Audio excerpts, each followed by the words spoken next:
Good morning, everybody that will end up watching this later on today, next week, next year, and those who will be coming on live at 10, just getting on a little bit early. It doesn't look like I'll be able to do call-ins today.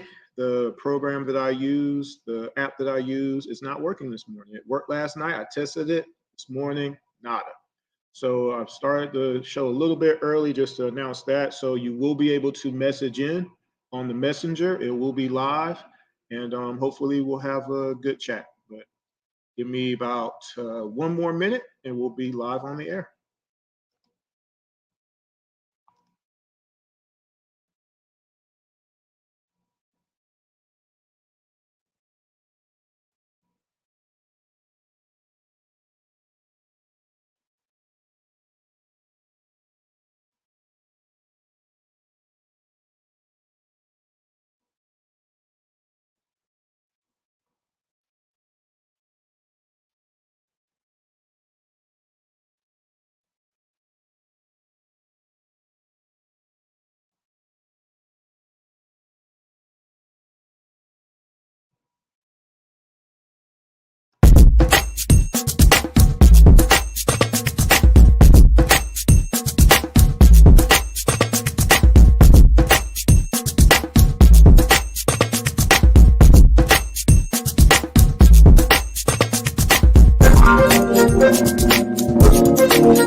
Good morning, everyone. This is Chris on IMTN Worldwide Radio. This is Around the ATL, the 2024 NFL Draft Show. Excited to be up and at 'em on a Thursday, the day of the draft, D-Day. Everything's going to happen that's supposed to happen, right?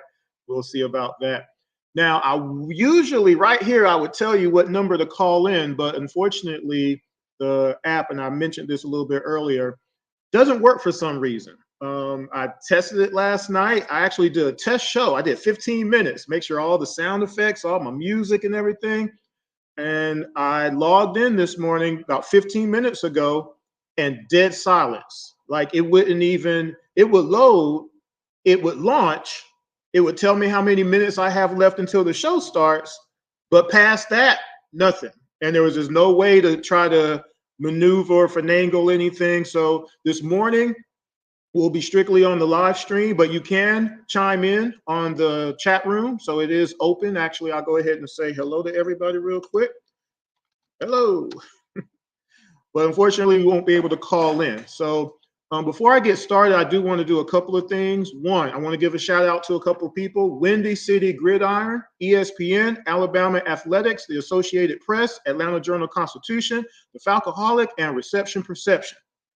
Those are some of the entities that I use today in the show, mostly images and some other things. So just want to give those people a quick shout out. Of course, make sure you tune in from now on. We're going to be pretty regular, hopefully, to imtnworldwideradio.com. Let me see if I can help y'all out a little bit with the actual.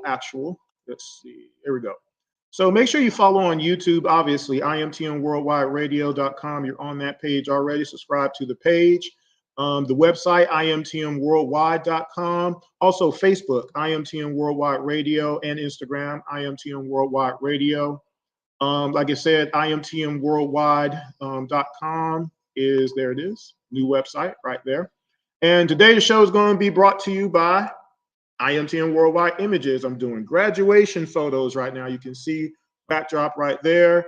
Headshots, business headshots. I had a doctor hit me up the other day. So if you need those type of things done, make sure you go to the website right there, imtmworldwideimages.com. IMTM Worldwide Images on Instagram as well. Sneak that in there if you can. Before I get started with the NFL draft, I do have to do this, okay? So let's go ahead and pull them up real quick. Got to do it because, you know, there's a lot of, I don't even know how to describe it. By the way, in the intro, yes, I know I have to change the intro a little bit. That particular quarterback is no longer an Atlanta Falcon. Haven't had time. This was the first show in like months. So I hadn't had time to redo everything. Don't worry, that will be changed. But I do want to talk about this guy right here. That guy right there, Matt Ryan. He officially retired this week. And I want to do something that I think is needed. I think people need to hear it because so much has been said about Matt Ryan over the years, and most of it negative for some reason. But now that he's retired, I want to do this. So first of all, Matt Ryan, the best quarterback in Falcons history, the only one that will be in the Hall of Fame for the Falcons as a quarterback. It's not Chris Chandler. It's not Chris Miller. It's not Bobby Hebert. It's not Jeff George. It's not Marcus Mariota. It's not going to be Michael Vick. The only Atlanta Falcon quarterback that will ever be in the Hall of Fame, as of right now, is going to be Matt Ryan. Team leader in everything that matters when it comes to being a quarterback. Yards, 62,000. Touchdowns, 381. Completion percentage, 65.6. Wins, 124. Playoff wins, 4. He won the NFC one time. Had a great Super Bowl. I think he's in the Pro Bowl 4 times, I believe. All Pro once, one of only 4 quarterbacks for that. 4th in NFL history and come from behind 4th quarter victories. Only Brady, Peyton, and Big Ben are ahead of him on that one. All time, we're talking, okay? And all those numbers I just mentioned that he leads in the Falcons, those are all-time numbers in the NFL in history. He's 7th all-time in NFL history in passing yards, 9th all-time in NFL in touchdowns, 10th all-time in NFL history in wins. He has more wins than Eli Manning, Joe Montana, Jim Kelly, Joe Flacco, all who had better teams around him, obviously, than Matt did. We'll get into that a little bit later once my co-host gets in the show. But those are just a few things. Now, I'm gonna read the rest of this real quick. I'm only going to do this for a brief moment, so don't fret, don't sweat. But here's some accomplishments for you, okay? Number 3 in the draft, he was picked in 2008. Don't forget that. So, in his first 14 seasons in NFL history, he owns the most passing yards through his first 14 at 56,474. Okay? Over his first 13 seasons, he owns the most passing yards and completions, okay? Eclipsed 4,000 yards passing in each of the 10 seasons from 2011 to 2020, joining Drew Brees as the only players to do that, 10 consecutive years. Nobody else in NFL history, okay? You already know about his MVP. I won't go through that. You know about his Pro Bowls, all pro, as I mentioned, 2016. Again, season single setting franchise marks, passing 4,944 yards, pass attempts 651, 439 completions, completion percentage 69.9, touchdowns 38, 300-yard game 7, and that's his all-pro year. Took him 886 career games to get to 50,000, becoming the 10th quarterback in NFL history to do that at the time. 11th quarterback in NFL history with at least 300 touchdowns. NFL history we're talking about here, right?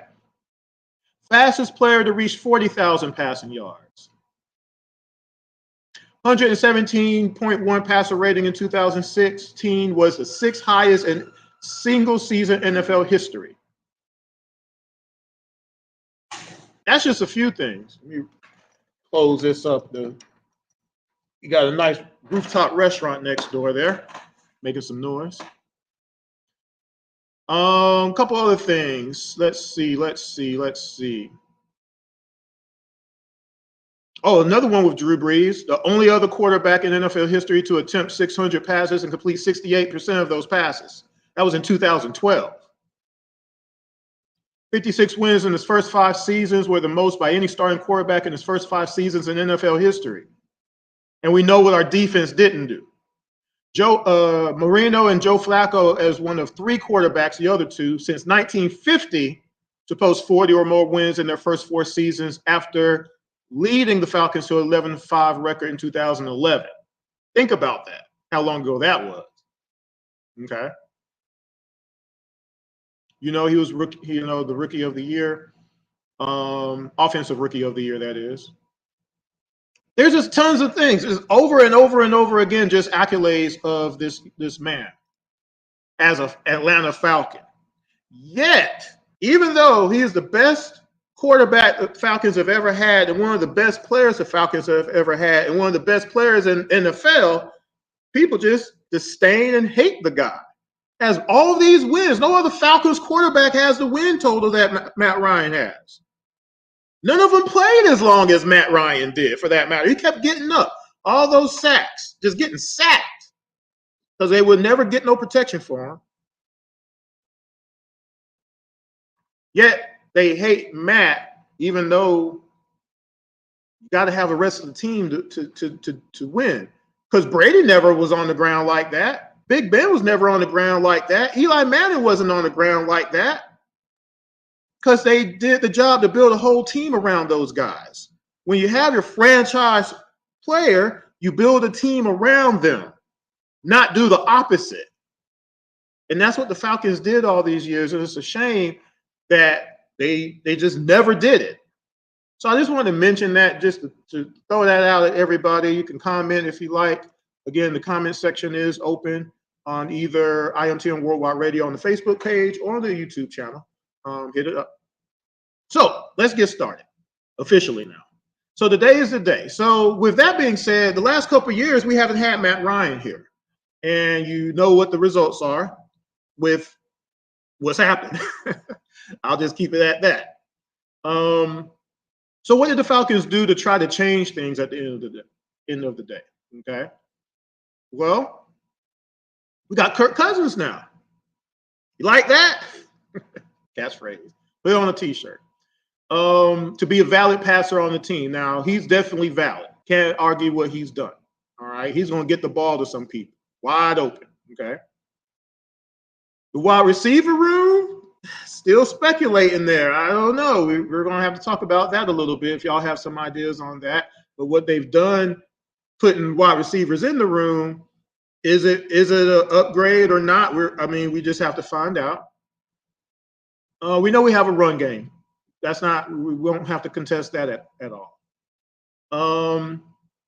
Kyle Pitts, coach said that Kyle Pitts is going to get the ball this year. We're going to see. This is definitely the make or break year for Kyle, right? Because there ain't going to be no excuse that nobody can get him the ball. Okay, so we're going to see about Kyle this year. We have some other tight ends in the pack as well. As I mentioned, the running game, we got Bijan and Tyler. You got Avery Williams still. I don't know what Carlos Washington is going to do. We'll see. Have we done enough to score 28 points a game? Maybe, maybe not. We're going to see. Quarterback-wise, I would say we're right there. It's really going to depend on Kyle and London and how they use Bijan. Because, again, if you know, Bijan was underutilized last year. Okay? So with the pieces that we have, if we can score 28 points a game, we're going to win a lot of games, because if we did that last year, guess what? We might have been in the NFC Championship game for all I know. Because we stopped people on defense. We had one of our better defensive seasons in a long time. With that being said, it was wasted. Okay. Now we know this year we got Grady Jarrett coming back, Troy Anderson coming back, although my co-host Jordan Jackson says he's not really too high on Troy. We'll see what happens. He really likes Nate. Helms and Clark stepped in and played a lot last year. Jesse Bates obviously was a Pro Bowl caliber player who did a lot of things. Ball hawk, had those interceptions and everything. So what we're going to do on the pressure side of things, though, okay? We're on the bottom of the league in sacks. I think we have 42 total for the season. The Kansas City Chiefs, who didn't have the best offensive season of all time, like they usually do, they had 57 on their way to another Super Bowl. Sacks, putting pressure on the quarterback, it matters. Something that the Falcons the last time the Falcons had a credible pass rusher was John Abraham. You know how long John Abraham played? And when I say that, I'm talking about someone who can get you 10 sacks a year more than just 1 year, Vic Beasley. Okay. By the way, the last time that we did have that, we did go to the Super Bowl. He had 15 sacks that year, just saying. Okay. But we've not had anybody to do that in a long time. 6.5 sacks just ain't going to cut it, y'all, unless you had 5 players getting 6 sacks apiece, kind of, sort of, but that's still what 6 times 5, You need somebody who can get you 17 sacks in a year. You have all these other players in the league getting you 15 sacks, 17.5 sacks, like that guy in Cincinnati who wants to be traded. Can we do something, right? But John Abraham was the last guy that we had. So the Falcons have 8 picks.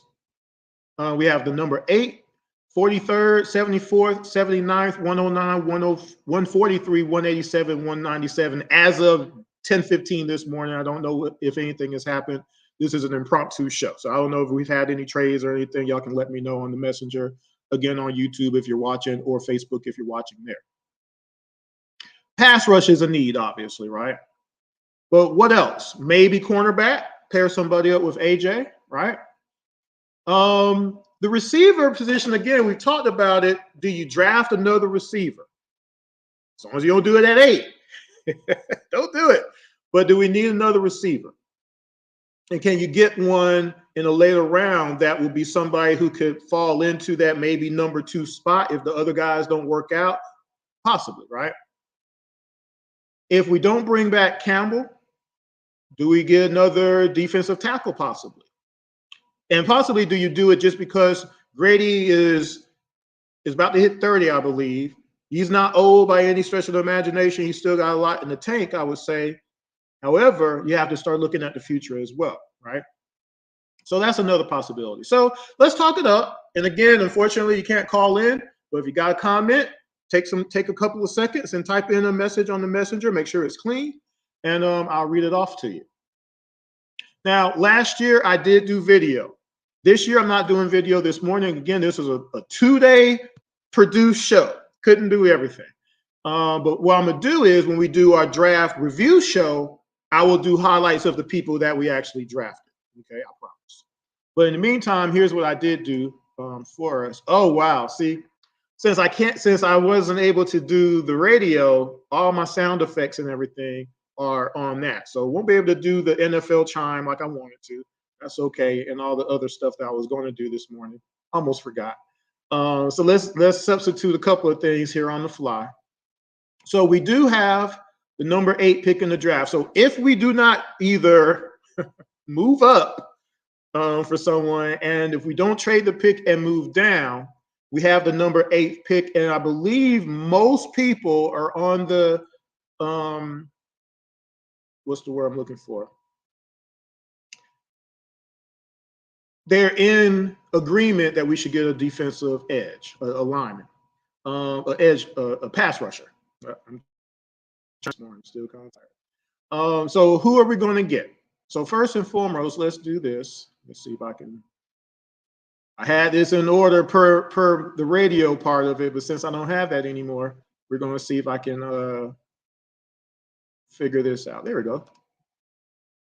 All right. 8th pick of the NFL draft. So who are we going to get? We have some interesting choices for sure. A lot of people believe it could be this guy. People believe it could be this guy. Some people believe it should be this guy. So what we're going to do is one by one, these particular three, I'm going to point out a couple of things for each of them. Okay. Just to be fair, just trying to give everybody, a little bit of shine or whatnot.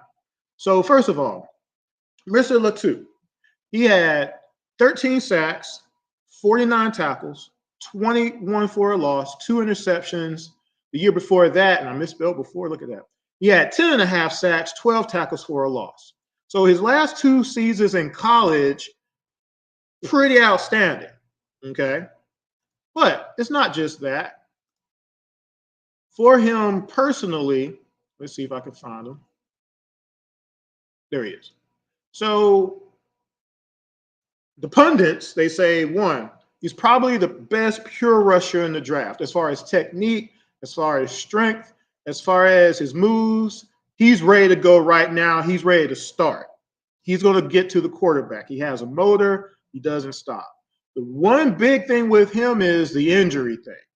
In Washington, how he was basically retired from playing football because of his neck. Now, he's played the last 2 seasons. You just heard his numbers. He had, again, 12 sacks, 13 sacks, 21 for a loss, 2 interceptions. That was last year. And before that, 10 and a half sacks, 12 tackles for a loss. So he's not only getting sacks, but he's also getting tackles in the backfield where the other team is losing. Okay? What just happened? Okay, that scared me right there. What's going on with my signal? All right, there we go. So how concerned would you be with that injury long term? Is it something that you think can come up again? Do you think it could be something that could be career threatening even? Okay. Now in college, of course, they're leaning towards always protecting a young player and things of that nature by definition, and that's important, and you can understand that. Going to the NFL, of course, though, however, you're talking about a lot of money. He's played the last 2 years and haven't had, hasn't had any injury issues. Nothing has held him back. Nothing has stopped him. So do you take those last 2 years, or you take that retired year? Which one is more important to you? Okay. To be told that he is the best pure rusher, and the Falcons need the best pure rusher, I would say he's the guy.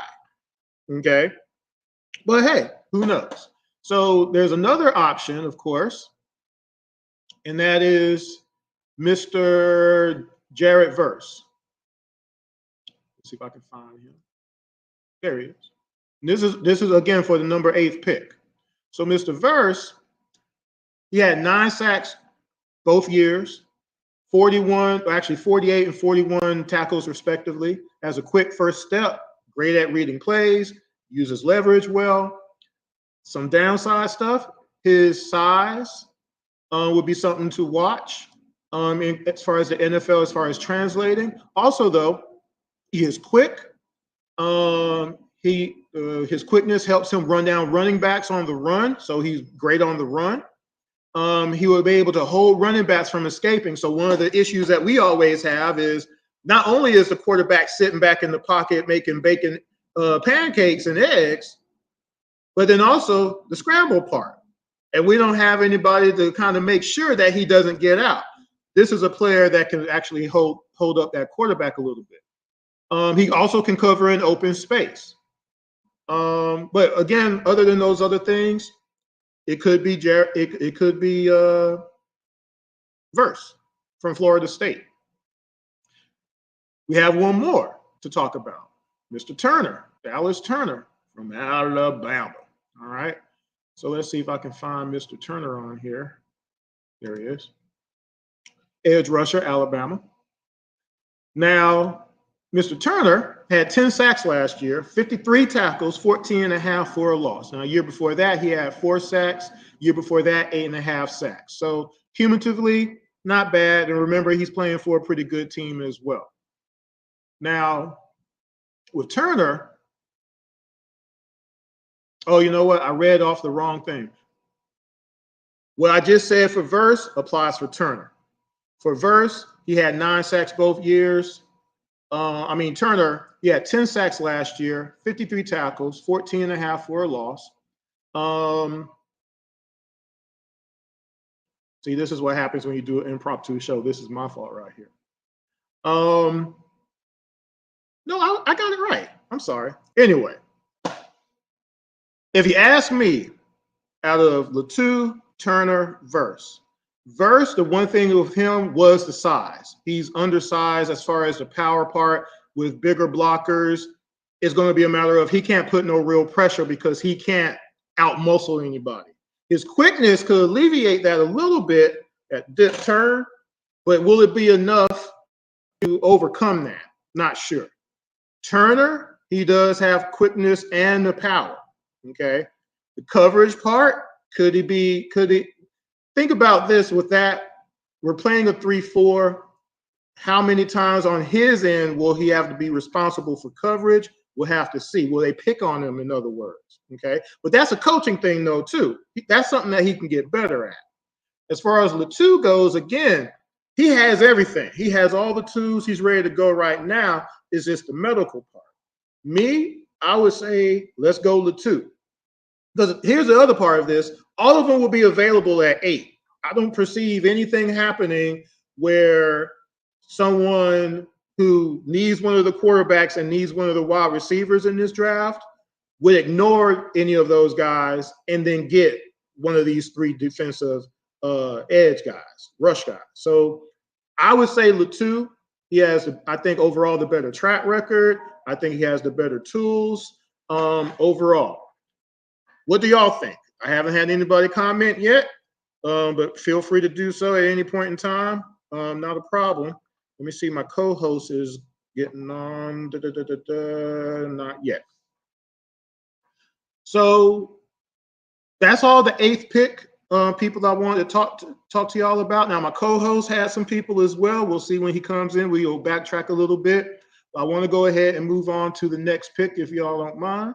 Again, I don't have the chime. I had the NFL music and everything, but it is what it is. It didn't work, so I can't use it this morning.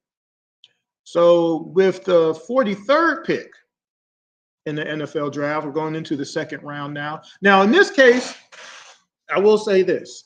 You have a lot of different options. I only mentioned a few, and actually some of these options, some of them actually could go 1st round, but in this case, I'm looking at the need part of it more so than anything. So just kind of take that into consideration.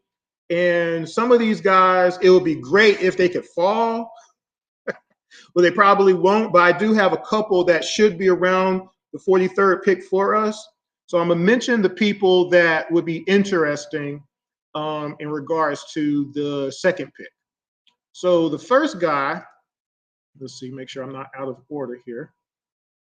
All right, there we go. So 2nd round of the pick, let's talk Nate Wiggins first. Nate Wiggins, cornerback out of Clemson. Of course, Clemson is AJ's school. Some quick things about Nate. He has height. He's 6'1". Has great recovery speed. Let's see if I can post that up. There we go. Recognizes routes and has elite bursts on the throw. He had 2 pick sixes back-to-back seasons, one last year and one year before that. He can move in any direction. Sometimes, though, he gives up too much cushion at the line of scrimmage. Okay. He also can improve on run support. He's not a tackler. Let's just say that. So that's Mr. Nate. Let's see. I thought I had him up here. Let's see. That's Nate Wiggins. There he goes, Clemson. So that's one cornerback. Because cornerback is something that, again, AJ's been over there for a minute. Have we really paired anybody up with him? We've kind of tried, but it just hasn't worked out yet. I say Clark is probably going to be your third cornerback. So we still need somebody to be the other guy on the other side of the field at the end of the day, right? We have another cornerback I want to talk about. Again, whether or not he falls to the second round or not, I don't know, but here'd be somebody interesting still. Terrion Arnold, cornerback, Alabama. All right, so we'll talk about him a little bit. So he had 5 interceptions last year, okay? He tackles, he loves playing press coverage. He's 6 foot tall as well. He's aggressive, he competes, he's fast. He loves playing press, as I mentioned. Some of his downs plays off a little bit too far. Sometimes he loses sight as the play is developing. He's just kind of out there, which is dangerous when you're a cornerback, obviously, right? Now, of course, if we add some pass rush, that's going to be mitigated a little bit because now all of a sudden the cornerback has a lot more leeway because the quarterback has that much less time to get the ball where he wants, right? So that'll be something to kind of consider in regards to getting a cornerback as far as are we getting a rush at all? And that's what all of these cornerbacks at the end of the day. Another cornerback I want to talk about, this is a very interesting guy here, Kool-Aid McKinstry, another cornerback from Alabama, okay? Now, in this case, this is a player does well at reading the receiver's eyes. He also closes quick on the throw. So when that throw is coming, wherever he was at, boom, boom, boom, boom, boom, he's there. He knows how to time his punches and his chops to knock the ball away. Okay, he's smart. So he has technique. I already mentioned that. Now, here's another guy that doesn't really tackle so far. Okay. Also, this is kind of a big deal.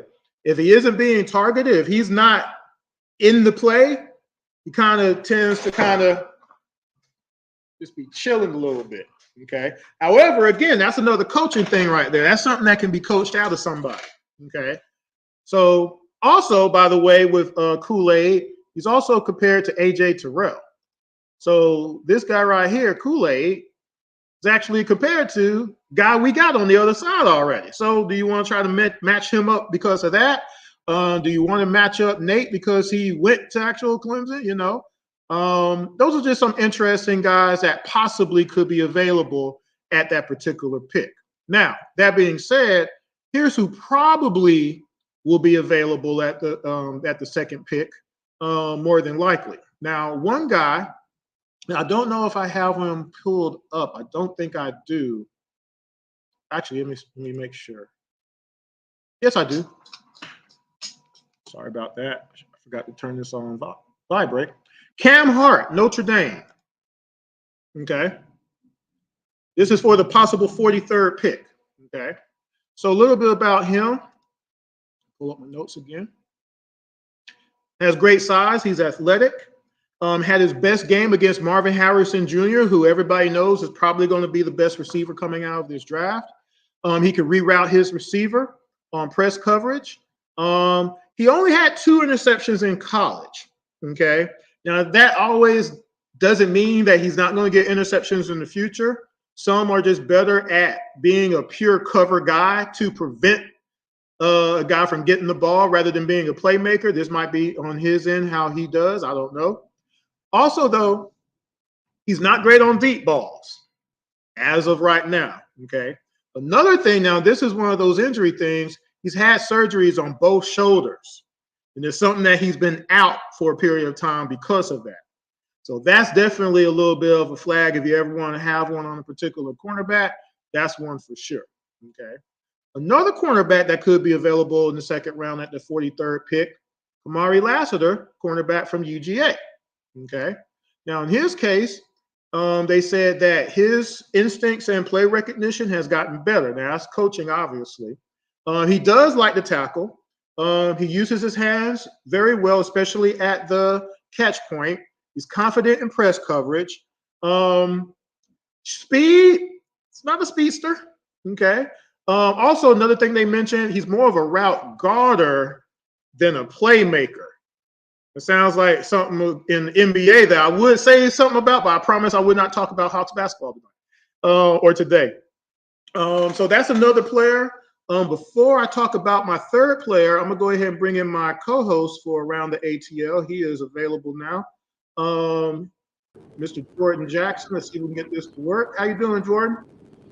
Doing good, sir. Struggling a little bit with my camera location because I forgot to grab a phone holder. Driving this truck I'm driving, all of the stuff normally projects to the screen, so there's no reason to actually have the phone up like the old school style. But Gotcha. Well, let me give me a heads up. So your camera is working fine, but there's a little scratchiness in the volume.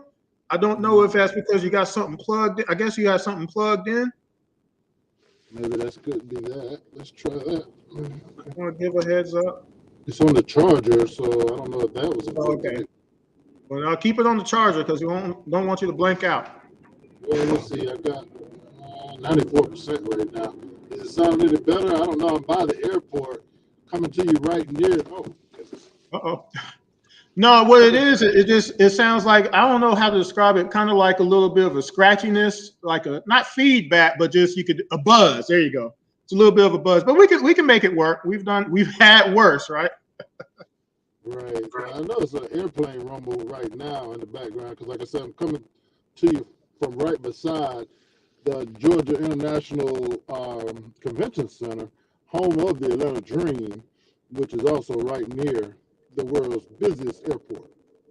Appreciate that. Representing ATL as always. So, Jordan, I was in the middle of talking about our possible 43rd picks of the draft. But one thing I did start off with was talking about Matt Ryan, the Hall of Famer, the obvious Hall of Famer. He just retired this week. Did you want to talk about Matt before I go forward? Man, what a great career. In fact, there's the Atlanta Falcons page, I believe, as well as some other users. One a young lady that goes by the name of Carrie posted a video of every single touchdown pass that Matt Ryan threw, and I haven't watched all of it yet. I probably am about close to 20 minutes in, and it's just incredible to go back over the years and look at all the memories, see all the great throws he made, even before Julio got there, to Roddy White, to Brian Finneran, to Tony Gonzalez when he came in, and just to kind of watch that and see the progression as it goes along. And, Matt Ryan, in my opinion, is absolutely a Hall of Famer. Now, I thought my guy Jeff Benedict, former host on 92.9 The Game, made a great point that Matt probably will not be a first ballot Hall of Famer just because they don't want to put another quarterback in with Tom Brady, the great Tom Brady, which means he may have to wait a year for political reasons. But I am certainly a Matt Ryan fan. He came into this franchise when it was the most difficult time. Michael Vick had just been convicted of the whole dogfighting thing and suspended. The Falcons chose to move on, obviously, during that time, because you're not going to continue to pay a guy a contract when he is incarcerated. And so Matt came into a very difficult situation with a fan base who was very disappointed. Team had a terrible record with the worst head coach in franchise history. We'll just call him Bobby P. I was going to say, you're not supposed to say his name out loud. No, we just call him Bobby P, and we'll let you guys determine what the P stands for. But we'll let you guys determine what the P stands for. But they would just call him that. And, Matt Ryan came in behind that and instantly made us a respectable team. Early in his career, he was more of a game manager. Michael Turner running the football. We were more of a running team. And you just saw the progression as he went along from that into top 10 quarterback into, top 5 quarterback into MVP of the league. And, it's just a shame that, there are still some people in the fan base that don't celebrate him, but I do want to celebrate him. And, for all of those who are detractors of Matt Ryan, I'll just make this simple statement. Matt Ryan did not let the Falcons down. The Falcons let Matt Ryan down. And, I know he had a lot of weapons on offense, but when it comes to defensive support, supporting special teams, the run game, in the return game and things like that, as well as often coaching. If anybody let anybody down, it was the Falcons letting Matt Ryan down, not the other way around. Well, that's one of the things that I mentioned earlier. And I basically read everything that he's done. And I said, there's no other Atlanta Falcon that has done anything along these lines. And then there's a lot of NFL quarterbacks who hasn't done what Matt Ryan has done. He's a top 10 in a whole bunch of important categories, including wins, including passing yards, including touchdowns. He is fourth in fourth quarter comebacks in NFL history. Only Brady, Peyton Manning, and Ben Roethlisberger is ahead of him in that particular stat. And the only reason he is because of all the games he had to try to bring the team back because we couldn't stop nobody. You know, again, I mentioned how why don't you build around your best player like all these other franchises have done over the years? Because those teams have won because they did it, just the Falcons haven't. And I mentioned on the pass rush side of things how, again, the Falcons were last or almost last in sacks again last year. The Kansas City Chiefs, who just won the Super Bowl without having a great offense, had 57 sacks. There's a difference. You see what I'm saying? I think they had more sacks last year. You know, I know they did have more sacks last year than they had the previous year by a decent amount. But if you looked at the pressure rate, that we were, I think, the lowest in the NFL in pressure rate because we faced a lot more teams passing on us because they couldn't really run on us that well. So, in particular, after Nate Landman got into the starting lineup early in the season, that's when the running against us stopped. And the teams threw a lot more. So, you know, you can't be fooled by the fact that we had a few more sacks last year than we had the year before. Also, combined with the fact that Bud Dupree and Calais Campbell, who on last year's team are currently unsigned, both of those guys had 6.5 sacks each. So that's 13 sacks right there on your team that you're missing. Right now, but I know a man who had 13 in college last year, though. But anyway, I've gone over him pretty well earlier, and I'm in the second round now, as you see on the screen, 43rd pick. And I mentioned a couple of cornerbacks that could fall down there, and I mentioned a couple of quarterbacks that probably will be there. But there was one more second round pick that I wanted to talk about. Chris Jenkins, a defensive tackle out of Michigan, and with Chris. His father was actually a 4-time Pro Bowler himself at defensive tackle.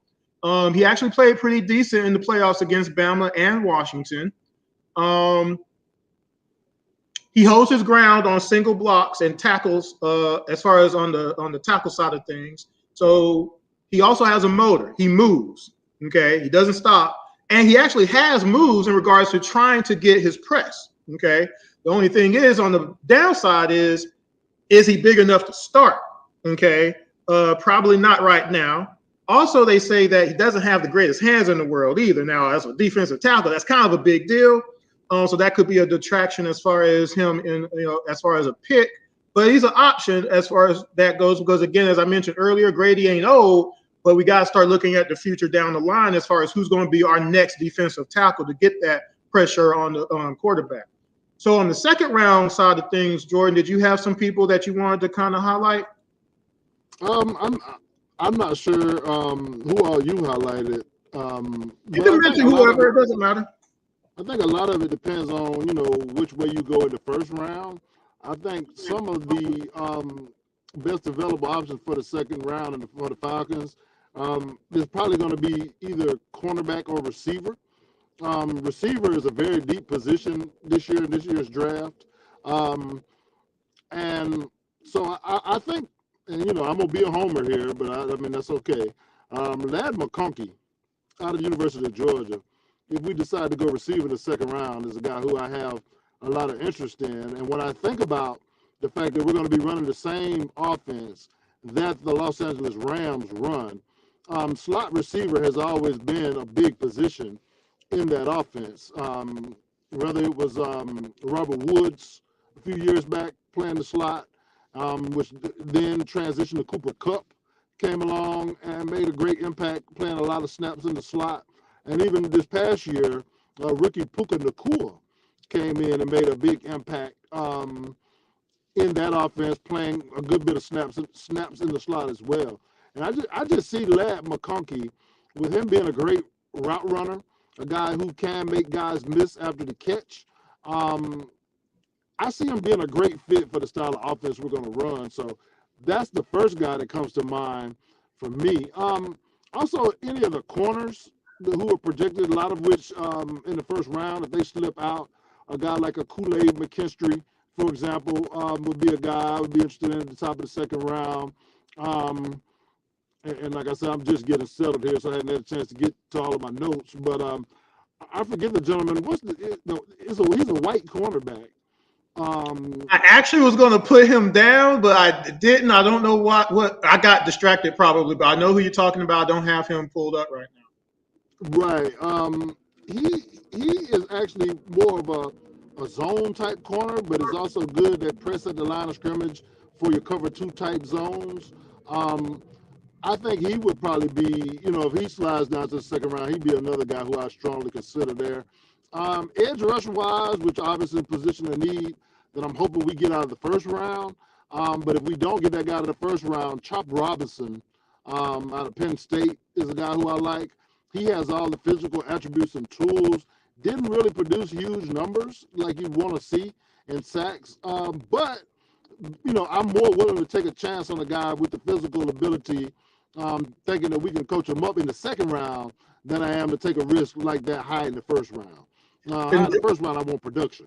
And Jordan, because I want you to have a chance to talk about it. In the first round, I talked about three edge rushers. I talked about Latu, Verse, and Turner, obviously. Out of those three, do you have a particular one, or do you want to just talk about all three of them real quick since we're catching up? All three of them are interesting players. I like certain things about all three. Jared Verse is a raw power guy. He's the strongest of these guys. Latu and Turner did not even lift weights at the combine. And if my memory serves me correctly, not having the numbers directly in front of me, I think Jared Verse did 38 reps of the bench press at the combine. Very strong, very explosive. My only issue with him, though, is with us going to a 3-4 defense, I don't know if he's the best fit. In fact, I was listening to a scout on 92.9 The Game, the Atlanta station of the Falcons, talk about Verse. And one of the things he said is that Verse is explosive with a great first step and great power when his hand is in the ground, and he has no wasted motion. But on the flip side, Verse, when he is standing up, like a linebacker would do in the 3-4, does have a lot of wasted motion. So I don't know if he's the best fit schematically. Dallas Turner out of Alabama is the most athletic guy in terms of speed and, explosiveness. Jumps a very high vertical, like a 41-inch vertical leap. And people say, well, 41-inch vertical leap, what does that matter? He's not going to be dunking the basketball out there. Well, what it just does, it shows explosion in the legs. And when a guy can jump like that, then that means he's also able to explode out of a stance very well. Dallas Turner also has good power. He's not a bull rusher by trade, but he has, I've seen sometimes on film where he straight up knocked a guy over in front of him. And he has the speed to be able to drop back in coverage in the old Dan Quinn style zone blitzes, I believe we'll be running again with Raheem here. But the only issue is he really didn't make a lot of plays dropping back, so that's something he's certainly going to have to work on. Yeah. My favorite of those guys is Latu Latu, the defensive end / edge rusher out of UCLA. Has a lot of experience snap-wise, playing both standing up as shown in the picture there, as well as with his hand in the ground also. And he can rush them either way. He's the most polished pass rusher I've seen come out in the last few years, because this guy has moves on moves on moves on counter moves, okay? Like, he really does have a lot in his arsenal to get to the quarterback. And not only just moves with his hands, like swim moves and, moves where he chops and sweeps the guy's hands and ducks under. He also is great at leverage. Like, for example, if a offensive tackle is backpedaling and he gets off balance, Latu will put him on the ground, if he catches him at the right time, for not having his leverage together, for not having his balance together. So Latu is great at leverage and taking advantage of guys' mistakes when it comes to them getting off balance. 13 sacks last season, 21 and a half tackles for a loss, 10 and a half sacks the season before. So, yes. Are you concerned about the injury history, though? Well, Now that right there, Chris, I'm not a doctor, nor did I stay at a Holiday Inn Express last night. And so, it is kind of concerning, but he also had 2 productive seasons where he didn't miss any games. You know what I mean? From That's the what I injury. said earlier. Yeah. Right. So I would obviously need, my team doctor, if I'm Terry Fontenot, to check him out. And if the doctor determines that there is no major long-term risk that he gets hurt and has to retire from football, no more than a regular athlete, then I'd be fine with taking him. Now, my ideal scenario, Chris, would be to somehow find a team that wanted to trade up for, say, J.J. McCarthy, the quarterback out of Michigan, if he falls, or if somebody's interested in, let's say, if one of the offensive tackles, either Joe Alt or J.C. Latham, somebody is really in love with him and they want to come up and get him. Or even one of the wide receivers, Rome Aduze, or Malik Neighbors, if they're there. I doubt Harrison will fall that far, but he didn't work out at pro days or anything. So, I mean, it could happen. Yeah. And if one of those guys falls and there's a team that's interested, my ideal scenario would be the Falcons to drop back still far enough where they could get an extra second-round pick or maybe even somebody's first next year. Or in the case of Minnesota, they have 2 firsts this year. Now, I do think we'd have to give up an additional pick, 3rd round or something, just to get 2 firsts, but that'd be worth it. You know what I mean? Because you can get your corner and your edge tonight if you did that. So that would be my ideal scenario, be to slide back, pick up some extra picks, and draft Latu Latu around 11, 12, 13, somewhere in that range, Chris. So what we're going to do, and again, usually I would be calling out the number where you can call in, but unfortunately we can't do that today. I'm very upset about that, actually. So now that we're caught up with the 1st and 2nd rounds, let's talk about the 3rd round a little bit. So we have the 74th pick. Now, I've seen a lot of different things, so I'm only going to throw this one out here just because, and Jordan, you can give me who you think could be picked, but the whole quarterback situation, okay, we're going to throw that in there. So one of the things that I saw out there more so than probably than others was this young man, Mr. Spencer Rattler, out of South Carolina. So let me try to find this picture. I do have this picture. There he goes, Mr. Spencer Rattler. So in Spencer's case, now he has a long history in college football. He's a 4-year starter. He has over 10,000 yards passing. He has 77 touchdowns, 32 interceptions, 68.5 completion percentage. He's 6 foot even, 211 pounds, give or take. Again, like I said, he's a 4-year starter. For Mr. Rattler, in regards to some of his points of interest, so a couple of things. One, he's patient to let his routes develop before doing something, okay? He can go through his progressions. He can extend plays a little bit, okay? He throws with accuracy. Now, that's a big one, obviously. He'll take a hit to make the throw happen, okay? That's pretty good. Issues, though, the deep ball. He ain't great at it, okay? Now, can that be something that he can grow into? I guess if he gets drafted here, we'll find out. But that's already a thing where that's been something of concern for a little bit now, right? So I don't know. Another thing, handling pressure. He eyes the receiver a little bit. We've heard that before in the past, right? A little bit, just a little bit. However, his numbers shout overall, out to John Harris. Shout out to John Harris. His numbers overall doesn't necessarily translate into that particular quirk. Although he did have 12 interceptions last year, but the year before last, but last year he only had 8. So that's some working on that. He's never had a whole bunch of interceptions year after year, except for that 12 interception year. So those are things to be considered in regards to Spencer Rattler if he was to be the guy, because Penix I don't believe is going to fall to the 3rd round. I just don't foresee that. I don't think so. I should have mentioned him though in terms of 2nd round, because if he's there in the 2nd round, I mean you can consider it. I still don't think that's the best thing for us right now because Kirk Cousins is signed for 4 years and likely going to be here for at least 3. But I mean I do like him a lot as a quarterback.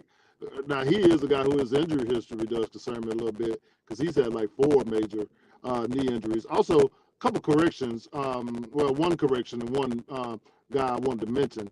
Marcus Robinson, the pass rusher out of Missouri. He's another guy who I'll be looking at in addition to Chop Robinson in the second round. And the cornerback's name, who I was looking for, was Cooper DeJean out of Okay. Iowa. Cooper DeJean. Yeah. Yeah, Iowa, that's right. Yeah, that was the first guy I pulled, and I was like, I don't know, but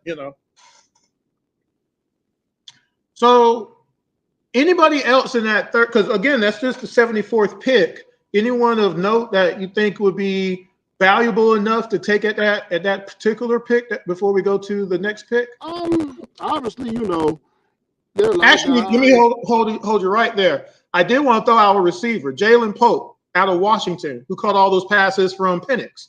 I think he had 9 touchdowns off the top of my head, 1,100 yards. So if we're going to get a receiver that could be a possible pairing with London in the future, if the other guy, like the other 7 receivers that we got, don't work out, just saying, do you think he could be a possible coming from a high passing volume team as far as like Washington? I do. In fact, there are a few receivers I like who could still be around in that range. And I was just going to say, one of the things about the third round that's hard to kind of project, oftentimes you see these projections on these websites, these mock drafts, and these big boards.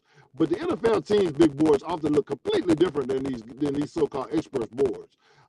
Because as the rounds go down, they're looking at more scheme fit, you know what I mean? And they just have different evaluations on guys. So Polk is definitely a guy who I look at. Also, Xavier Worthy out of Texas, if he makes it down to the third round. He may not make it because he ran like a 4.2440, one of the fastest at the combine. Xavier Leggett, the wide receiver out of South Carolina, who caught passes for Spencer Rattler that you mentioned. Spencer Rattler is another guy who I would have mentioned as well. One of the top recruits in the nation coming out of high school and going to Oklahoma. So that's part of what the appeal to him is he has that pedigree and he has the physical ability. And at some point, quarterback is such a valuable position, and we do not have a long-term answer at quarterback. So you don't mind your team taking a shot at a guy who's known as being very talented. And if it doesn't work out, it just doesn't work out. Hopefully you could trade that guy, get something else you need, like we just did with Desmond Ridder, who's no longer here, who was also a third-round draft pick. So, Actually, I had one more person, but he's not a wide receiver. Another defensive tackle, Mekhi Wingo out of LSU. Overall, for his career, I believe he had 99 tackles, 13 for a loss, 8.5 sacks in total. A couple of things about him. He has power. He's strong. He beats his block to the spot. So if he gets there, he's already got you. He's athletic, and he challenges blocks as well. The only thing is, in his case again, going to the NFL right now, he'd be undersized. So guards with longer arms will be able to slow him up if they get their hands out early. So that will be a little bit of a detriment, I think, a little bit. What do you think about that particular option at third pick as well? I'm all for bringing in good football players, and he's a good football player. Obviously played in the best conference in college football. I prefer kind of to stay away from defensive tackle until a little bit later. I really just want a big, huge, one of the bigger guys in the draft, somebody 325 pounds plus. So we really need someone that can play the nose tackle position more than anything in the 3-4. A guy that's going to be a run stuffer, a guy that's going to be a space eater, because you really don't want to put Grady Jarrett or Onyemata in that role because you want a little bit of shoot gaps and penetrate and make plays like they do.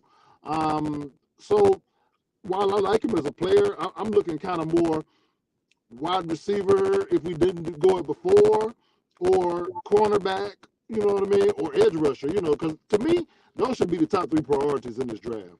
Cornerback, wide receiver, edge rusher. Now, I don't want the wide receiver to be prioritized to be the first pick because we've just done that too many years in a row. But we do need to add some more people to that receiving core.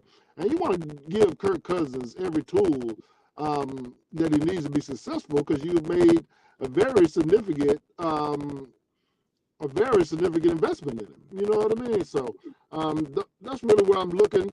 TJ Tampa, cornerback out of Iowa State.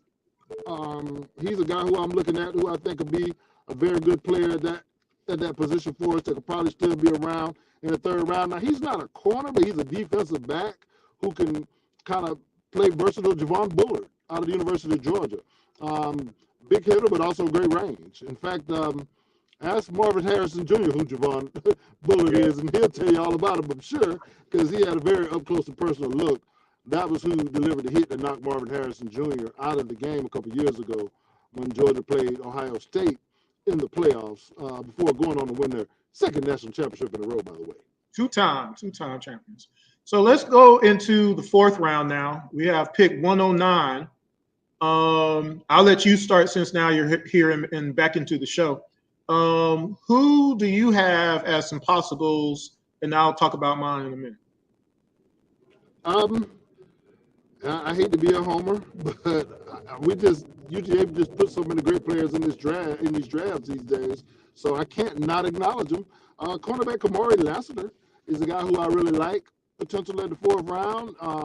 Even if we've already picked a corner by that point, I have no problem with doubling up at a position like that, where several guys are going to play with all of the good receivers are in the league, and we also need depth at that position because I can remember in the past where we had corners go down, and we had guys off the practice squad being put in the game. It's been a mess. In particular, I want to say his last name was Green, but we were playing the Washington, I think they were called a football team that year, and the crazy thing, the quarterback was our backup quarterback, Taylor Heineke.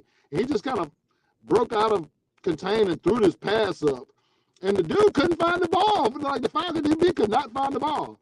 And Terry McLaren, the receiver for Washington, just jumped up over him, caught the ball, and scored a touchdown. We don't need guys out there who are completely lost. So I have no problem with doubling up at corner. And to stick with the homer theme, also Cedric Van Pran, the center.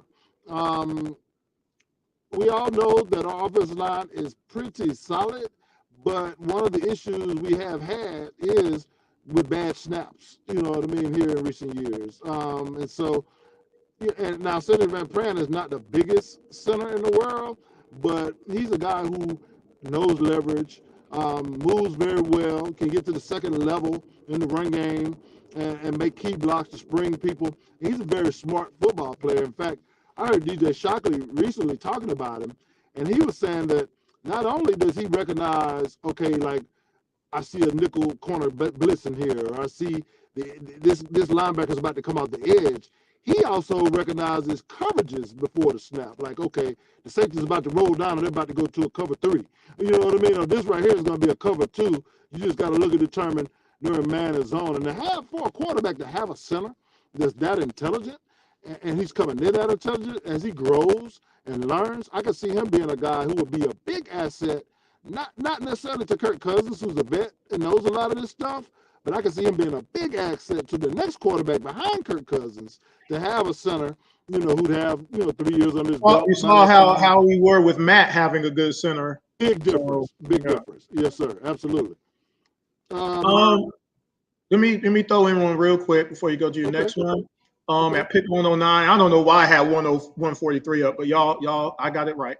At 109, in the fourth round, I have another. Now, because you mentioned the size thing, I'm gonna still mention this guy anyway, because of just where he might fall. I'm just going by just different players who might fall in that range as far as needs and stuff like that.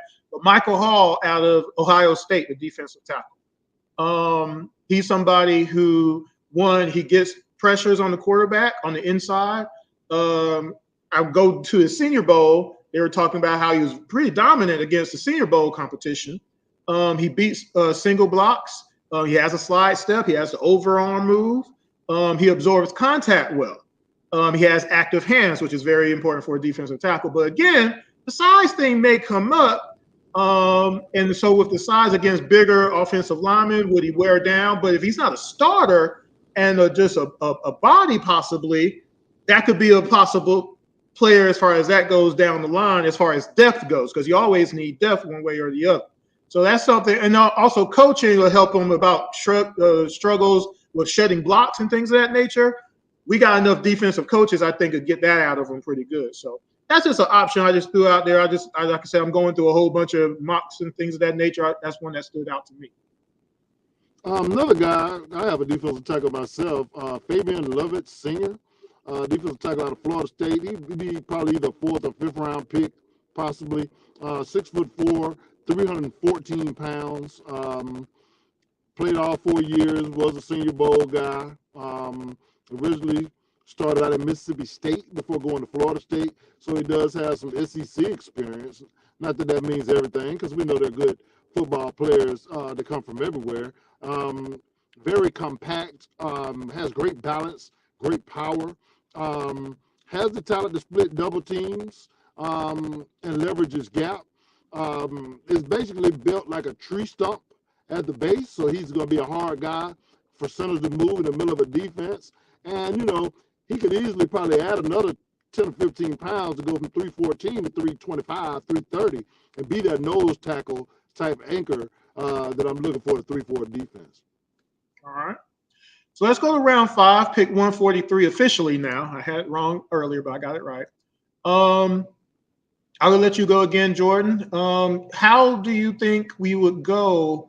Because I have a safety to talk about. Who do you have in that 143rd pick? That's a good question. Still trying to look through my notes here, because some of these guys I kind of have ranked, you know, 4th and 5th round. They can fall either way. Yeah, for that's example, the gentleman who I just mentioned out of Florida State, he could be a guy I think could fall either way. Cam Hart, cornerback out of Notre Dame, 4-year senior. Mentioned him earlier. Yep.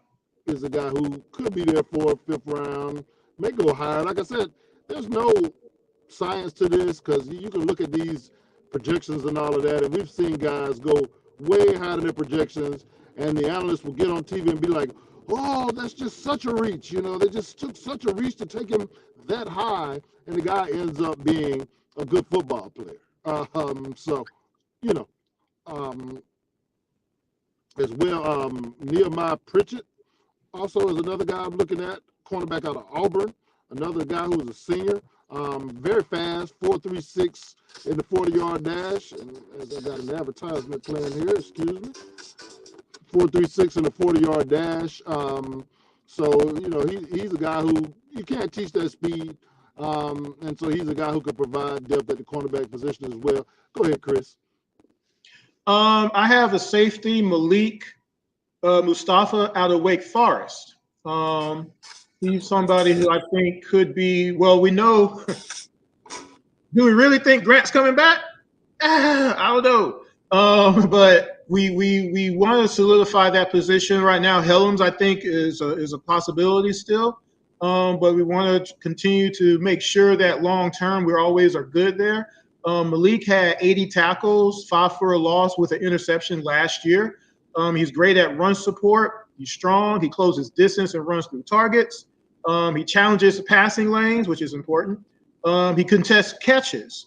The one thing is he doesn't anticipate routes well, and he also tends to bite on play fakes a little bit. But again, that's a coaching thing that can get coached out of you if you take the time to do that. But at round 5, pick 143, I think that's a possibility that we might go. Because, again, on the defensive side of the ball, it's just as much defense as we can get, the better, especially on depth at the end of the day. Anybody else at that 5th round pick, Jordan?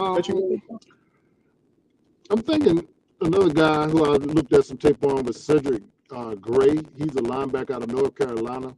And I know, you know, linebacker isn't our biggest need because we have 3 guys who basically are capable of starting, and Troy Anderson, Nate Landman, and Caden Ellis. But you always need depth at that position, and particularly the violence of that position. You want to have depth, and unfortunately, as I'm trying to read out some notes here, they want to keep throwing ads on the site that I like to look at to read notes from, which made me have to keep refreshing it. But he's a 6 foot 1.5, 234 pounds. Projected to be a backup to start his career with the potential to be a good starter.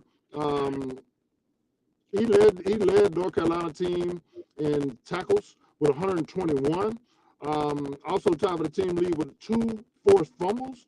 Started 12 games, and over the past 3 seasons, he has started 38 games over the past 3 seasons. So a guy that's been very durable and very dependable for the North Carolina Tar Heels. So he's also another guy I'm looking at. It's going to be around that 4th, 5th round range, more than likely. Okay. So we are at the last couple of picks now. I want to say we are at 187. So 6th round. So the one guy I have is the only offensive player other than wide receiver that I looked at, and this happened to be an offensive tackle. His name is, if I can find him. Uh-oh, is it freezing here? There we go. Travis Glover, Georgia State. This young man, 6'6", 338 pounds. He can control his blockers. He finishes the block. He can block downfield. He plays up to competition, which is always a good thing. He's also durable. Some of his points of interest, though, would be slow feet and pass protection. That's not good. Could be better in the run game. Okay, but again, that I would say coaching comes into play a little bit with that. And then one thing it mentioned, might not be able to play multiple positions. So the flexibility part kind of would come into play to say you got to be a specialist or you got to be really, really, really good at that one position one way or the other. So that's a particular player at that pick. Jordan, who do you have that could fall down to that 6th round pick? Well, one of the things, if we hadn't taken a quarterback yet by the 6th round, then there's a trio of quarterbacks that I look at down there in that range. One being Michael Pratt, the quarterback out of Tulane. Another quarterback would be Jordan Travis out of Florida State, which he's probably most notable that Florida State was basically left out of the college football playoffs because he was injured and they didn't feel like they had a chance to win without him. Also, Joe Milton III out of Tennessee, huge arm. I mean, just big, big arm. Obviously, if he projected to go that low, though, he obviously has some things he needs to work on, but that's what coming here to be a 3rd quarterback and actually, getting a chance to be in the room with Kirk Cousins, a true professional, sit down with him, see how he breaks down tape, have him talk to you about what he's seeing on the field. And so, that to me, that would be a perfect wheelhouse spot to go quarterback if you haven't gone quarterback yet by then. I would not be mad on Milton because of the arm. Like, that's something that you either have it or you don't. And in that case, everything else will be accuracy, reading coverages and things of that nature. All those things over the next 2 years could definitely be coached into them. And we would have the player, so it wouldn't be that either. So that would be a very interesting pick at that point. Yep. The other interesting thing about Jordan Travis is his NFL comparison by a lot of people is Kirk Cousins. You know what I mean? The guy who came out and doesn't have the super huge arm, but is a very intelligent player and makes plays. So it'd be interesting for a guy who's compared to Kirk Cousins to actually have a shot to come in and learn from Kirk Cousins. Our final pick, unless you have somebody else, at 197. And again, this is at the very bottom of it. This is our last pick of the draft. Now, you mentioned linebacker isn't a particular need, but depth is always a need. I looked at Nathaniel Watson out of Mississippi State. There was a couple of reasons why I picked him out. One, he was the AP SEC Defensive Player of the Year. 137 tackles total, 13 for a loss, 10 sacks, had an interception. He knows how to blitz. He knows how to get to the man. He tackles in the box. He can get in the backfield, obviously. We saw the sacks. Only thing is, he only had 35 solo tackles out of that 137, okay? He's not fast, per se. Let's just say that to be nice. And he could be a coverage liability in regards to the pass. However, again, if we're talking about depth and we're just talking about another guy out there who can do some things in a 3-4, I think he could be an option that could make the team, even though he's in the 6th round. Who do you think could make it, Jordan? One I'm looking at, and he's not that he doesn't fit that need I was talking about in terms of a nose tackle, but he is a defensive tackle, and that's Hale Matu Apauka. He is a defensive tackle out of Utah State. And the thing about him, he's a little undersized, but he just has this motor that just goes and goes and goes. he's like an Energizer bunny. And this, when you're talking this late in the draft, a guy who's going to give all out effort all the time is the type of guy I can work with. He's the type of guy that you can put in the game when a guy like a Brady or Onyemata, or Grady or Oyemata needs a break. And you know at least he's going to come in and give effort. And with him being on his size, he's also pretty good at shooting the gaps and getting into the backfield. So he's a guy who could play really a defensive end spot in your 3-4 defense. Sounds like somebody who also could help out on special teams as well, yes, on the short term as well. So overall, what do you think that there's going to be, I hate to say this word, a surprise for the Falcons somewhere in the draft where what you would not expect at all, like the disaster of picking somebody in offense with the number 8 pick, for instance? Do you think they'll switch around and actually get somebody higher at the quarterback position, even though we just did get Kirk Cousins for at least the next 3 years? Is there anything that you think is going to be a surprise to Falcons fans as far as this draft? I won't say that it'll happen, but to me, Michael Penix Jr. at 8 would be a huge surprise. And I love Michael Penix as a player. Michael Penix is the only quarterback to throw for 4,500 or more yards each of the last 2 seasons. I shouldn't say only. He's the first quarterback to do it since guess who? Patrick Mahomes.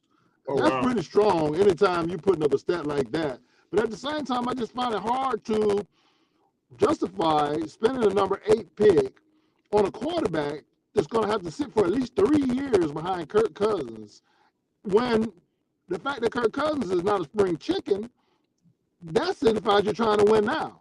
But then if you take your first round pick and use it on a quarterback for the future, that doesn't signify you're trying to win now. The value doesn't make sense at all on that one. I agree. So that would send a bad message to Kirk Cousins, in my opinion, who came here wanting to win this division title this year and wanted to get in the playoffs and make some noise this year. So that would be the biggest surprise. Another big surprise, I guess, would be if Marvin Harrison Jr. fell down, just because, yeah, he didn't work out for a lot of people, but I think people should know what he is. If I'm the Cardinals, I don't mess around. Somebody would have to offer me a Herschel Walker level trade for me to move out of 4, because that's who I would take if I was the Cardinals. But if he fell down to the Falcons, then that would be a surprise.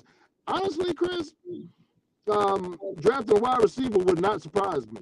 With this for the 4th year in a row, getting an offensive player, they would really do it? It really wouldn't, just because he's been telling us all month long, I do best player available. I do best player available. When you do that, it keeps you from reaching for guys of need. It keeps you from reaching for guys of need. So to me, he's setting us up that if the guy he likes is really there, he could very well pull the trigger and do something like that. Now, the other pick, though, that would be extremely a surprise would be Brock Bowers at number 8. I love Brock. I'm a big Brock fan, but it would shock me. I tell you, it wouldn't even shock me that much if Arthur Smith was still the head coach of this football team, to be honest with you, because he uses a whole lot of 2 tight end sets and even 3 tight end sets. I mean, we know, because he likes to run jet sweeps to number 2 tight ends and have them throw it to number 3 tight ends. You know what I mean? But the offense that we're going to be running is the offense of the Los Angeles Rams, like I mentioned earlier, the similar style offense. That offense uses more 3 wide receiver sets than it does 2 tight end sets, or I don't even see them use a fullback much at all with the Rams, to be honest with you. So with that being said, I find it hard to see them taking Brock because they only really play 1 tight end. So then you either have to play Brock at receiver or Kyle Pitts at receiver. And I mean, it can work to a degree. I don't know if Kyle Pitts is a great enough route runner to play receiver, but I love Brock. I love him to death. I think if you hadn't taken a skill position player 3 straight years, including the tight end one of those years, it would be a lot. Yeah, definitely. Yeah, you could absolutely take him there, but I don't think you can with the way our roster is currently constructed. I agree, and I just feel that this time they're going to get a pass rusher. Again, I mentioned at the very beginning of the show, the last time the Falcons had a guy that was getting 10 sacks a year, multiple years, was John Abraham. You know how long ago John Abraham played for the Falcons? Excuse me, it's been a long time. So I think it has to be something that, and again, we still don't know if Campbell is going to be back. We don't know who's the other guy. Bud Dupree. Bud Dupree. So again, that's 13 sacks right there that you don't know if you're getting back or not, or at least half of that. So we really have to address this now, rather than, because we didn't do it in free agency and we didn't do it by trade, and there was guys out there to do that, right? So I think you have to do 8 with a pass rusher, no matter what. As far as the who, again, we went through a couple of them. I think you don't really lose that much on any of those 3. I think Latu is going to be the best, though, long term. So I think if they do go offense, though, I just think it'll just be a sign that, like, why won't we do what the other winning teams have done all these years? Because they've won. They have Super Bowls. Like, if winning is important, and winning a Super Bowl is important, at a certain point, you got to put your foot down, draw the line in the sand, and say, we have to do this, because we can't be bottom of the league in quarterback pressures and sacks anymore and expect to compete. Even though now our offense might be better, let's still make sure our defense is as good as possible. So we'll see in a couple of hours, I guess. I totally agree, Chris, and I hope that's the way it goes. Like I said, ideally, it would be a drop back for me and to be able to land Latu first, if not Dallas Turner still. But like I said, it wouldn't surprise me if we go offense again. It wouldn't surprise me if we went corner in the first round rather than pass rusher either. Out of the corners, the 2 I like, I'm sure you've already talked about them, but Quinyon Mitchell out of Toledo is my favorite one of the 2, and Terran Armstead out of Alabama is the other one. Those are the top. I think I had him. Let me see. Yep, I did. There he is. Yeah, those are the top 2 guys. I like the gentleman out of Terran Arnold. I said Armstead. I call it the wrong name, but Terran Arnold, as well as Quinyon Mitchell. I like Quinyon Mitchell. Both of them though are taller corners, about 6 feet tall. I like Mitchell. Has real long arms, good length, and the thing about him is he has great makeup speed. So if he presses, because he does need to get a little bit better with his press up the line, but when he's not able to get a good jam, he has the speed to recover and just not get flat out burned. So I like both of those corners. I mean, the ideal situation above ideal for me would be to somehow get my hands on 2 picks in the first round, whether it be a trade with Minnesota, to where we give up, say, our number 8 pick and maybe one of the 2 third-round picks for their 2 first-round picks. I think they're 11 and 23 or something around that range. That would be ideal, because I'd say that we could land a top-end pass rusher, Latu, with the first pick. And even if we want to, could possibly, throw in something from next year's draft or some future pick or something and shoot up from 23 up to 17 or 18 and end up with Arnold or Mitchell, on top of that. So that would be phenomenal if we could pull something like that off. I wouldn't be mad as well as far as getting a corner, because the corner and the pass rush does kind of go hand in hand, and sometimes it is a matter of if you got 2 great corners, it helps your pass rush. If you have a pass rush, it helps your corners. For the Falcons, we kind of need both at this point, no matter what. So it's a matter of, if you really do get the best corner possible to pair it with AJ, and that gives your pass rush at 1 extra second or so to get to the quarterback, then that could work. But I still think we got to get the quarterback on the ground. At the end of the day, we got to get the quarterback not being comfortable to think he can really, fit that little corner. We got to be able to get that quarterback off of him being comfortable, and we can only do that if we have the best pass rusher possible to whoever else is on the other side for the Falcons, which we don't even know right now, to go along with this new 3-4, which, again, I don't know how much we're going to blitz just yet, but we need somebody who can get to the quarterback, put the quarterback on the ground, and or at least hit the quarterback to make him uncomfortable enough to where he can't just sit there in that pocket and just do whatever. If we could do that, we have a winning formula all of a sudden. Right. I totally agree. I totally agree. Definitely need to find a way to affect the quarterback. I wouldn't be mad at the corner either, but I just prefer the pass rush route, because we've had good corners in the past, pretty good corners. But we didn't really make it to the Super Bowl until we had Vic Beasley have that 1 year where he just went crazy and led the NFL in sacks. And even then, that particular defense was the worst ranked defense in terms of points allowed to ever win 11 games, and it was the worst ranked defense in terms of points allowed to ever win the NFC Championship game. We outscored everybody. Right. And so I just feel like, yeah, you're right. They both go hand in hand.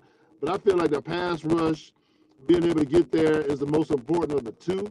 And in fact, when you look in recent years, majority of the time, a great quarterback was beaten in the Super Bowl or in the playoffs in general, is because the other team was able to get a lot of pressure on them, and typically a lot of pressure without having to blitz. Saw that last year in the Super Bowl. Right. Because one thing about it, when you're able to get a bunch of pressure, we saw it when Patrick Mahomes lost to Tampa Bay. We saw it when Tom Brady lost to the Giants both times. A great quarterback, if you're constantly sending blitz packages to try to get him on the ground, he's gonna burn you. You know what I mean? Like, he's gonna throw high, he's gonna make the right reads. Eventually, he's gonna catch you slipping and beat you for a big play touchdown. But if you're able to get pressure with your front four, and you still got 7 guys on the back end in coverage, while guys are in these quarterbacks' faces, that's the recipe to be able to beat a great quarterback. That is the recipe to, if you can make it to the Super Bowl, to be able to beat a Patrick Mahomes, to have a chance to beat a Joe Burrow, or whoever might make a Josh Allen or Lamar Jackson. You know what I mean? So we've never really had that. We just have our guys just being stood up. They're just like, hey, we're coming, but, we really can't get to you, quarterback. So, but we're here. Right. Raise our hands, The last time we had a front four that was capable of getting to the quarterback without a lot of blitzing, and it wasn't even when John Abraham was here. As good as he was, he didn't really have, he may have played with Patrick Kearney 1 year, but he didn't really have a great supporting cast around him. To me, it was that 95 defense, Big Chuck Smith, Lester Archambault, you know what I mean, Travis Hall, and Shane Dronette. That foursome was able to get to other teams' quarterbacks and really affect them without them having to blitz at all. And it was key because it allowed just Tuggle to run around and do his thing, you know what I mean? And, the safeties, I'm not sure if Case was still here at that time or not, probably not. But, it allowed those guys to really flow free and make plays and cover. So, yeah, I think that's the way to go. I hope we're able to do it, and I hope we're able to trade down while doing it and feel even more needs. That's a great point in regards to having those other guys on the back end being able to do their jobs better, because we have those guys now. We actually have those type of players now that we've never really had before, especially with Bates back there. So if we could actually develop some kind of a pass rush, our team gets even better on defense than even it was last year. And again, that'll separate us to where, the Falcons should win this division. Okay. We should win 10 games this season. Okay. We should win the first round in the playoffs. And then after that, you just never know. But we can't not go another season and lose 10 games. That cannot happen. So whatever, again, we did some stuff in free agency, we got to make sure that this draft is right all the way through. So any other points of interest? I think I'm going to wrap it up a little bit early today. I think we got through everybody. At least I got through everybody I wanted to talk to. Anybody of note that you missed? I think we mostly hit on the main points that I wanted to hit on. I'm not sure if I missed anybody earlier or not, but I'll say this and I'll say it again. People will call me a homer, and I'm not saying to do it exclusively, but Falcons, don't overlook the Georgia guys, okay? These Georgia guys, Georgia's always put out good players. Georgia put out great players back in the day when Jim Donnan was the coach, and you had Champ Bailey coming out. You know what I mean? Georgia's put out good players in the Mark Richt era with David Pollock and Odell Thurman and, numerous other guys, Stinch Combs, and numerous other guys. But now this is an even greater crop of Georgia talent, a level of talent Georgia has never had before. Do not ignore the guys in your own backyard, Falcons. NFL ready. Right. They're ready. Kirby's coaches has them coached up. You know what I mean? And they played high-level SEC ball and high-level college football, playoff football, which is as close as when you they're can get allowed to the to. NFL. Well, yeah, right. You're right. But all these guys coming out were on the teams, that did well, at least on one of the teams that won the championship and played. So they all have championship experience, championship pedigree. So definitely go for those guys. But as you know, I'm not just like I'm an SEC homer or Georgia homer, because the guy I'm advocating taking the first round is out of the Pac-12. You know what I mean? But, and that's the other thing I just want to say. I understand you could a lot of guys are falling in love with Dallas Turner, his athletic ability. I like Dallas Turner. When I've gone back and forth with some of you guys on Twitter and I've, highlighted his negative points, it's not because I don't like him as a player, but I've just seen us be burned too much by potential, you know what I mean, and be burned too much by athleticism. And so I feel safer if we take the guy who produces, and he's not a bad athlete by any stretch of the imagination anyway. And so that's what I'm on. Just to run down, and you may have run down some of this stuff already, but like I said, Latu over his last 2 seasons, 23.5 sacks. When you compare that to Dallas Turner, he has 18.5 sacks over his best 2 seasons combined, because he actually had more sacks his freshman year than he did his sophomore year. So I put those 2 years to match up. And Jared Verse has 18 sacks. So significantly better for Latu. Fumbles forced, Latu 5. Turner 2, Verse 1 in those same time frames. Passes defended, Verse 3. His were tips at the line of scrimmage though. Latu, his 2 passes actually defended was actually dropping back into coverage, as was with Dallas Turner, dropping back into coverage with his 1 pass defended.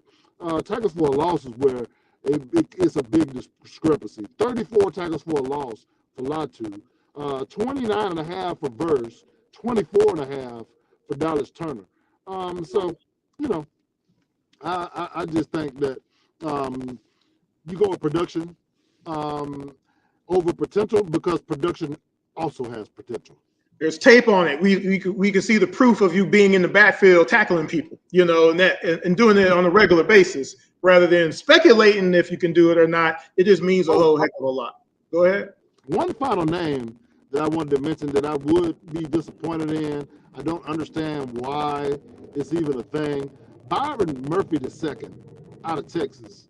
I'm starting to see him projected to the Falcons in more and more mock drafts, and I don't quite understand why.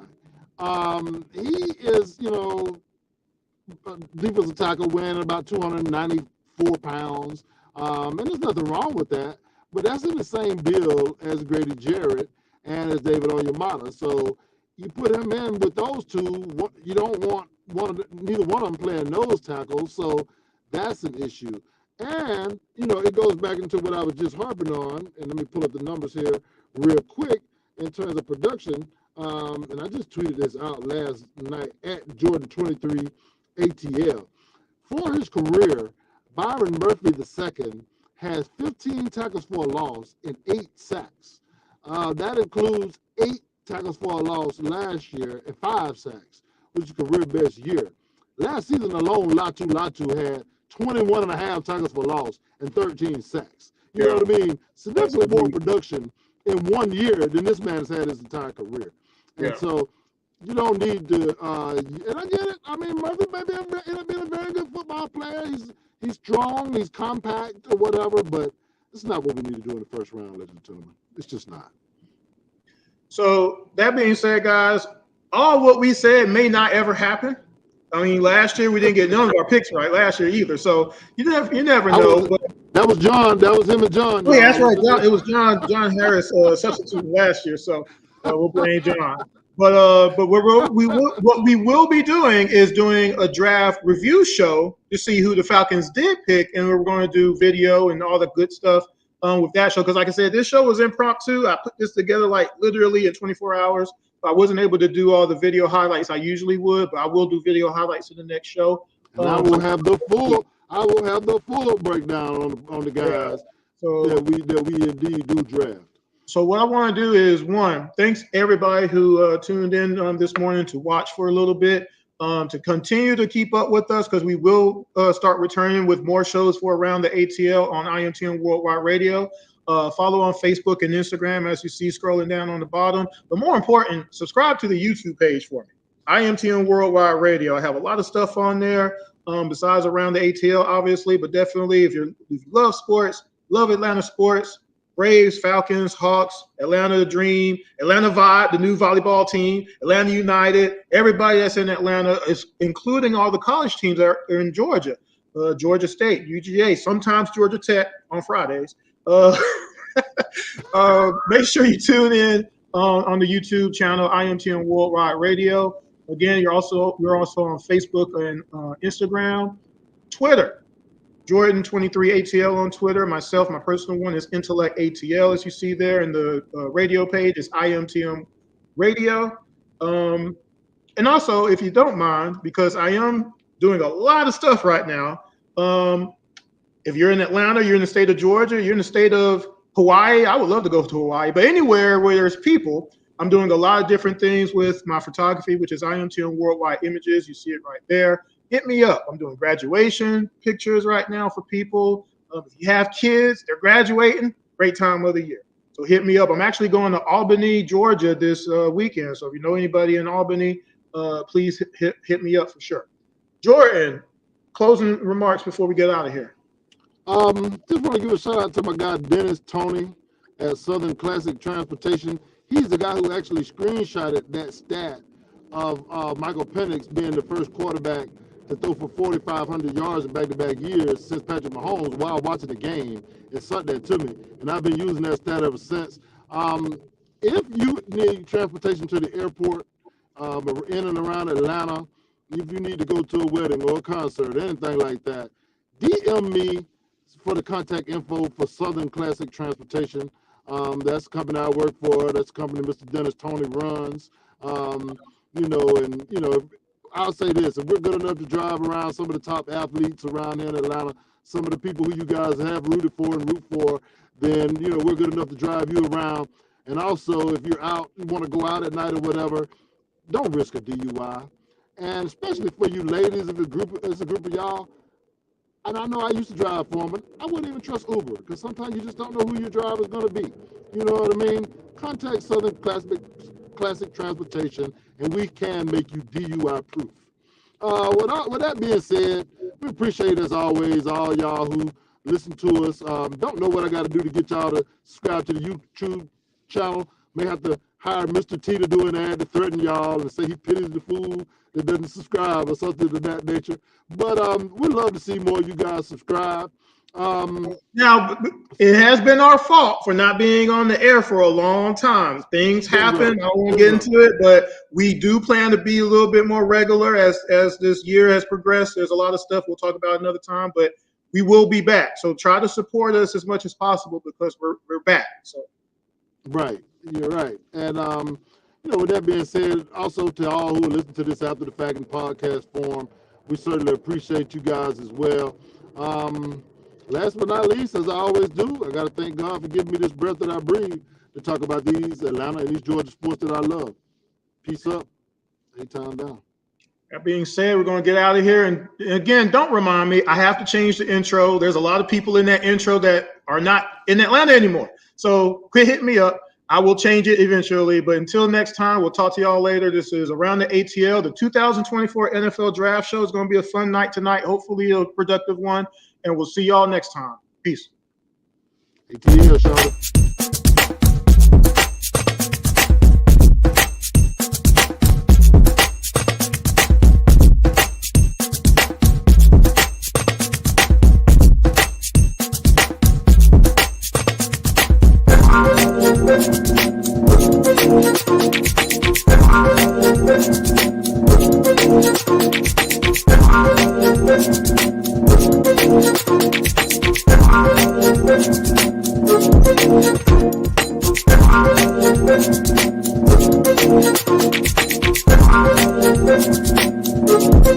Thank you.